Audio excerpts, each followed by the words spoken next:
વિડીયોમાં જાણીશું કે સીતાજીએ રાજા દશરથ એટલે કે એમના સસરાનું શ્રાદ્ધ શા માટે કર્યું હતું અને સીતાજીએ એવા 5 પ્રાણીઓને શા માટે શ્રાપ આપ્યો।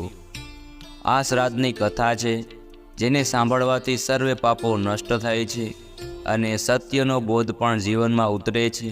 એ કથા સાંભળીશું જે શિવપુરાણના જ્ઞાન સંહિતામાં આ કથા આપેલી છે। શ્રાદ્ધના મહત્વને દર્શાવતી આ એક લઘુકથા છે જેને સાંભળવાથી આ શ્રાદ્ધ પક્ષમાં પિતૃદેવતાને પણ મુક્તિ મળે છે અને પિતૃ તર્પણની કે પિતૃ શ્રાદ્ધનો જે મહિમા છે તે પણ જાણવા મળે છે। જો આપને આ વિડીયો પસંદ આવે તો વિડીયો લાઈક કરજો, શેર કરજો અને આપ આ ચેનલ પર પહેલી વખત આવ્યા હોય તો ચેનલ સબસ્ક્રાઈબ કરી લેજો જેથી આવનાર નવા વિડીયોની માહિતી આપ સુધી પહોંચી શકે।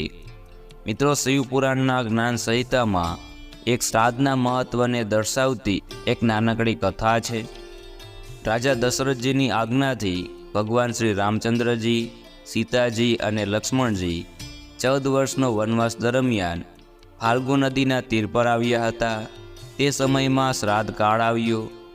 શ્રાદ્ધ માટે રામજીએ ધાન્ય, ફળ વગેરે પૂજાની સામગ્રી લાવવા માટે લક્ષ્મણને ગામમાં મોકલ્યા।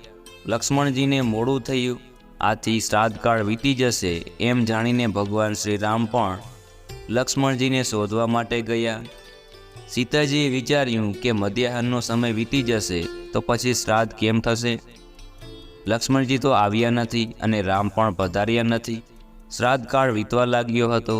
આ જાણીને સીતાજીએ વિધિવત સ્નાન કરીને નદીના પટ પર રહેલા ઈંગોરાના ફળમાં દીવો કરીને પોતે જ પિતૃઓને પિંડ આપવાની તૈયારી કરી। હાથ વગી વસ્ત્રો ગ્રહણ કરીને તેના પિંડ બનાવીને પિતૃઓને આપ્યા। તે વખતે પિતૃઓના હાથ નીકળ્યા અને તેમની વાણી સંભળાઈ, હે જનકપુત્રી, તે આપેલા પિંડથી અમે તૃપ્ત થયા છીએ, તું ધન્ય છે। પિતૃઓએ કહ્યું, હે સુરતે, હું દશરથ રાજા તમારા સસરા છું, તમારું કરેલું શ્રાદ્ધ સફળ થયું છે। આવું સાંભળીને સીતાજીએ કહ્યું, હે પિતાજી, મને તમારા હાથના દર્શન થયા તે મારા અહોભાગ્ય છે, પરંતુ આ હકીકત શું રામજી માનશે? તમારા હાથનું દર્શન થયું એમાં વિશ્વાસ કરશે? ત્યારે દશરથજીની આત્મા કહે છે, આ માટે તમે કેટલાક સાક્ષીઓ રાખો જેથી રામ માનશે। સસરા દશરથની આજ્ઞાની સલાહ લઈને સીતાજીએ ફાલ્ગુ નદી, ગાય, અગ્નિ, કેતકીને સાક્ષી રાખ્યા। એક પંડિત પણ બાજુમાં હતા, તેમને પણ સાક્ષી પૂર્યા। ત્યાં થોડા સમય પછી રામજી આવે છે, શ્રાદ્ધની જલ્દી તૈયારી કરે છે। ત્યારે સીતાજીએ સર્વ હકીકત તેમના પતિદેવ શ્રી રામને કહી સંભળાવી। એ સાંભળીને રામ લક્ષ્મણને કહે છે કે આપણે વિધિ વડે પણ શ્રાદ્ધ કરીએ છીએ તો પણ પિતૃઓ દેખાતા નથી અને આ જાનકીજીને પિતૃઓના દર્શન કેવી રીતે થયા? રામજીની આ શંકા સીતાજી સમજી ગયા અને તેમને સાક્ષીઓને બોલાવ્યા જે સાક્ષીઓ રાખેલા હતા। ત્યારે રામજી કહે છે કે જો આ સાક્ષીઓ કહેશે તો તમારા વચન હે સીતા સત્ય માનવામાં આવશે। ત્યારે સીતાજીએ આ 5 સાક્ષીઓને કહ્યું કે તમે જે મેં પિતૃતર્પણ કર્યું અને પિતૃદેવતાના હાથ ઉપર આવ્યા અને જે શ્રાદ્ધ ગ્રહણ કર્યું તે સર્વ કાંઈ સંભળાવો। ત્યારે સીતાજીના વચન સાંભળીને મોહ પામેલા 5 સાક્ષીઓ બોલ્યા કે આ વાત અમે જાણતા નથી। સાક્ષીઓનો ઇનકાર સાંભળીને રામજીએ લક્ષ્મણ સામે જોઈને મુખ ઉપર હાસ્ય લાવીને સીતાજીને આજ્ઞા કરી કે શ્રાદ્ધના દિવસે મારે જમ્યા વગર જ તેની વિધિ કરવી જોઈએ, માટે જલ્દી રસોઈ કરો। રામનું આવું વચન સાંભળીને આ શું થઈ ગયું છે એમ બોલીને સીતાજી રસોઈ કરવા લાગ્યા। શ્રાદ્ધ કરવાનો આરંભ કર્યો, પિતૃઓનું આહ્વાન કર્યું। ત્યારે સૂર્યવાણી સંભળાઈ, હે પુત્ર રામ, પિતૃઓ તૃપ્તિ પામ્યા છે। રામે પ્રશ્ન કર્યો, આ વાણી મારે કેવી રીતે માનવી? ત્યારે સૂર્યદેવે કહ્યું, હે અનક, કરેલું શ્રાદ્ધ તમારે ફરીથી કરવું નહીં। આકાશવાણીનું આ વાક્ય પણ રામજીએ માન્યું નહીં। તે વખતે સૂર્યએ કહ્યું કે સીતાજીએ કરેલા શ્રાદ્ધનો હું સાક્ષી છું, માટે તમે શા માટે ફરીથી શ્રાદ્ધ કરો છો?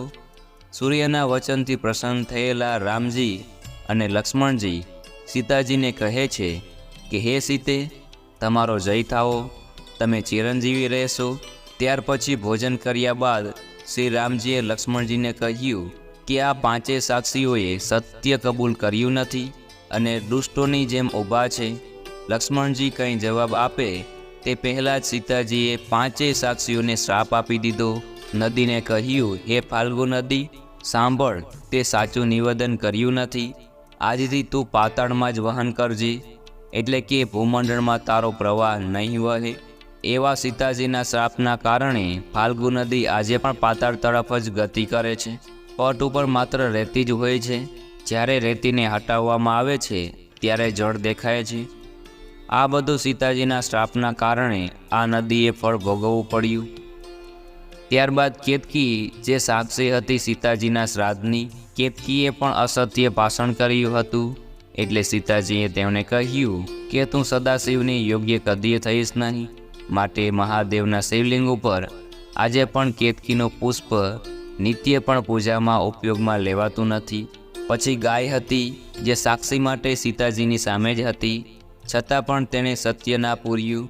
એ ગાયને પણ સીતાજીએ કહ્યું કે હે ગૌ, તે પણ અસત્ય ભાષણ કર્યું છે, માટે તારું પૂંછડું શુદ્ધ અને મુખ અયોગ્ય અને સર્વદા અશુદ્ધ રહેશે. જનક નંદિનીના આ શ્રાપને કારણે આજે પણ ગૌ માતા એઠું જૂઠું જમે છે. તેનું મુખ હંમેશા અશુદ્ધ રહે છે, પરંતુ ગાય માતાનું બાકીનું આખું શરીર પવિત્ર માનવામાં આવે છે.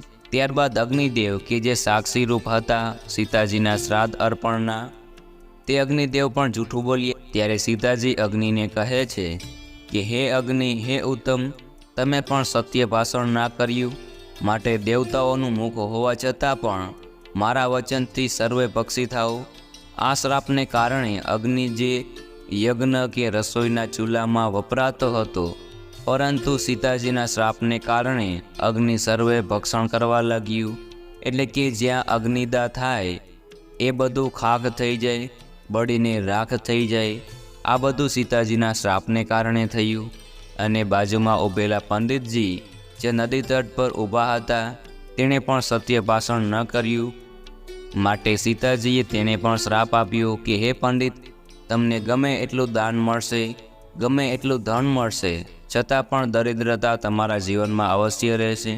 આમ સીતાજીના શ્રાપને કારણે ફાલ્ગુ નદી, ગાય, કેતકીનું પુષ્પ, અગ્નિ અને પંડિત આ પાંચેય જે સાક્ષી તરીકે હતા, જેણે સત્ય ભાષણ ના કર્યું અને સીતાજીના શ્રાપના ભોગી બન્યા, આજે પણ યથા યોગ્ય તે શ્રાપનું ફળ ભોગવી રહ્યા છે. આ દિવસથી ફાલ્ગુ નદી અધુવાહિની થઈ, અગ્નિ સર્વે ભોગતા થયા અને કેતકી શિવજી ઉપર અયોગ્ય થઈ. ગાયની પણ સીતાજીએ કહ્યું તે પ્રમાણે દશા થઈ અને પંડિતજીની એ જ દશા થઈ. આ રીતે આ શ્રાદ્ધ પક્ષની આ સુંદર પૌરાણિક કથા છે, જેને સાંભળવાનો મહિમા છે, જે બોધ કરાવે છે કે શ્રાદ્ધ પક્ષમાં જો ભાવથી પ્રેમથી શ્રાદ્ધ કરવામાં આવે તો કોઈ પણ શ્રાદ્ધ કરે તો પણ પિતૃદેવતા શ્રાદ્ધ અવશ્ય સ્વીકારે છે, એમાં કોઈ સંદેહ નથી. તથા સત્ય ભાષણ ન કરવાથી દંડના ભાગી બનવું પડે છે. માટે પિતૃપક્ષ દરમિયાન જૂઠું ના બોલવું જોઈએ. આમ કથાનો આ મહિમા છે, આ બોધ છે. મિત્રો, મને આશા છે કે આપને આ વિડીયો જરૂર પસંદ આવ્યો હશે. મને સાંભળવા બદલ આપ સૌનો આભાર. સૌને મારા જય શ્રી કૃષ્ણ.